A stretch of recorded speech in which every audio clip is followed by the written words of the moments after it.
ناانصافیاں کر رہے ہیں، یہ جو بربریت اور فسطائیت کر رہے ہیں، یہ اس سے پاکستان کے ہر ذی شعور کی جو ہے وہ سر شرم سے جھک گئے ہیں۔ یہ عوام کے منتخب نمائندوں کو غیر آئینی انداز میں یہ جو نائل کر رہے ہیں، یہ دراصل جمہوریت کی سلاٹرنگ کر رہے ہیں۔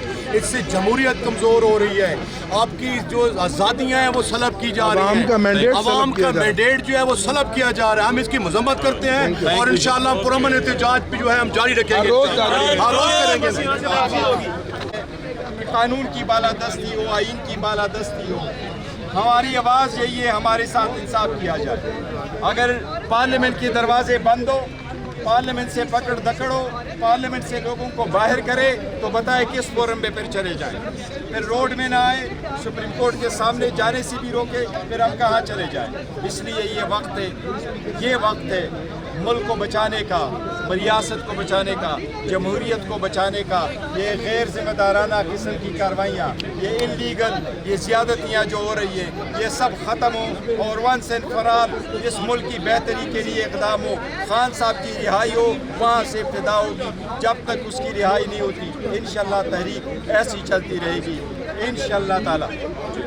اور یہ پہلی دفعہ آپ نے دیکھا پیچھے پارلیمنٹ کا گیٹ بند کر دیا گیا، کل پارلیمنٹ کا گیٹ بند کر دیا گیا، کل ہماری 81 سالہ ہماری بزرگ خاتون ریحانہ ڈار صاحبہ کو گرفتار کیا، یہاں سے ہماری 20 خواتین کو کل گرفتار کیا اسلام آباد سے، سینکڑوں کارکنوں کو پنجاب سے گرفتار کیا گیا۔ یہ سب انپریسیڈنٹڈ ہے، یہ خوف ہے، یہ ظلم ہے۔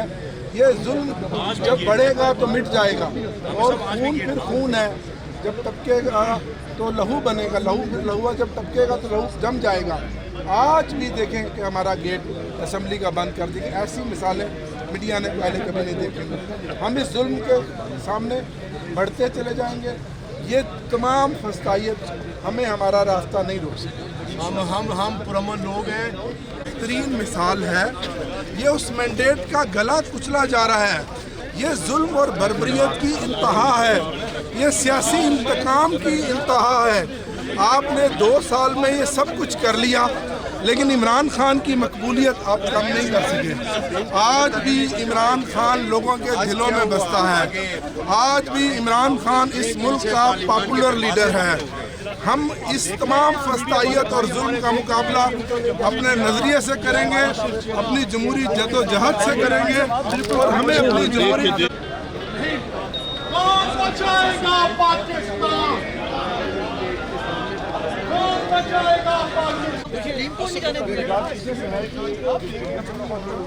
عوام کے نمائندے پارلیمنٹ کے لیے ہم نے یہ تو سنا تھا کہ پنڈی کے اندر جو ہے وہ کرتے ہیں، لیکن انشاءاللہ خان کی رہائی تک اور اپنے اسیران قیدیوں کی رہائی تک انشاءاللہ آپ دیکھیں ہم پرامن انداز میں یہ بات کرنا چاہ رہے تھے، اور جو ہمارا آئینی حق ہے